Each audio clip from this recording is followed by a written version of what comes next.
नमस्कार मित्रांनो, मी active education YouTube चॅनलमध्ये एक अत्यंत आनंददायक बातमीचे स्पष्टीकरण करत आहे. तर चला आपला जास्त वेळ न घेता आजच्या आनंददायक बातमीचे स्पष्टीकरण करूया.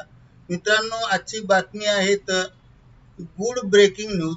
सरकारी कर्मचाऱ्यांना 7व्या वेतन आयोगानुसार सरकारी घर मिळणार. मंत्रिमंडळाचा मोठा निर्णय. या संदर्भात सविस्तर माहिती जाणून घेऊया. नमस्कार मित्रांनो, पुन्हा एकदा आपले हार्दिक स्वागत. आताच्या घडीची गुड ब्रेकिंग न्यूज. सरकारी कर्मचाऱ्यांना नवीन धोरणानुसार 7व्या वेतन आयोगाअंतर्गत सरकारी घर प्राप्त करून देण्याच्या संदर्भात मंत्रिमंडळाने निर्णय घेतला आहे.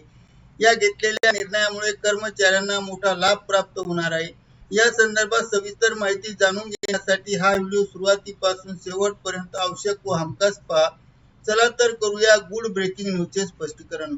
गुड ब्रेकिंग न्यूजचे स्पष्टीकरण करण्यापूर्वी आपण जर ॲक्टिव्ह एज्युकेशन यूट्यूब चॅनलवर नवीन असाल तर चॅनलला लाईक, शेअर आणि सबस्क्राईब करायला विसरू नका. चला तर पाहूया गुड ब्रेकिंग न्यूजचे स्पष्टीकरण. शासकीय कर्मचाऱ्यांना गुड न्यूज. 7व्या वेतन आयोगानुसार सरकारी घर मिळणार. सार्वजनिक बांधकाम विभागात चटाई क्षेत्र वाढणार. राज्यातील लाखो शासकीय कर्मचाऱ्यांसाठी यापुढे शासकीय निवासस्थानात कर्मचारी व अधिकारी यांची घर बांधताना टाईप ए ते टाईप जी पर्यंत विविध प्रकारच्या निवासस्थानाचा समावेश असेल. आणि यामध्ये राज्यातील शासकीय कर्मचाऱ्यांसाठी गुड न्यूज असून आता शासकीय निवासस्थानी राहणाऱ्या कर्मचारी व अधिकाऱ्यांना शानदार आलिशान घरात राहायला मिळणार आहेत. कारण शासकीय कर्मचाऱ्यांच्या घराची चटाई क्षेत्रात वाढ करण्याचा महत्त्वपूर्ण निर्णय सार्वजनिक बांधकाम मंत्री शिवेंद्रसिंह राजे भोसले यांनी घेतला आहे.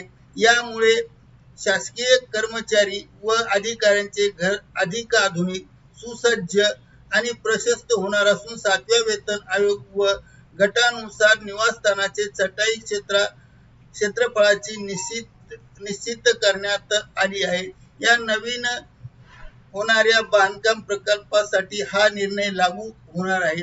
राज्यातील लाखो शासकीय कर्मचाऱ्यांसाठी यापुढे शासकीय निवासस्थानात अधिकारी आणि कर्मचारी यांच्या घर वाटप करताना टाईप ए ते टाईप जी पर्यंत विविध प्रकारच्या निवासस्थानाचा समावेश असेल. उच्च वेतनातील अधिकाऱ्यांना 244 चौरस मीटर पर्यंत तर निम्न कर्मचारी यांच्यासाठी तर 44 मीटर पर्यंत क्षेत्रफळ निश्चित करण्यात आले आहे.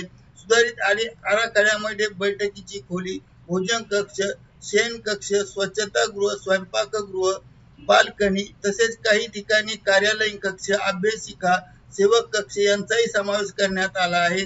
यामुळे अधिकाऱ्यांना अधिक सोयीस्कर व दर्जेदार निवासस्थान मिळणार आहे.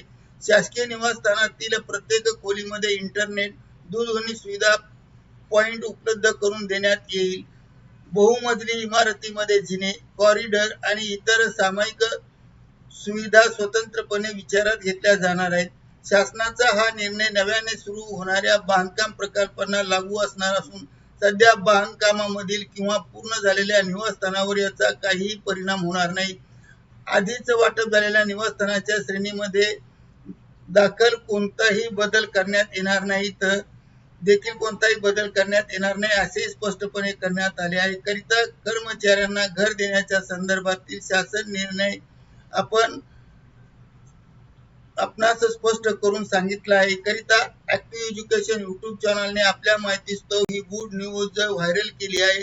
धन्यवाद. Thank you very much.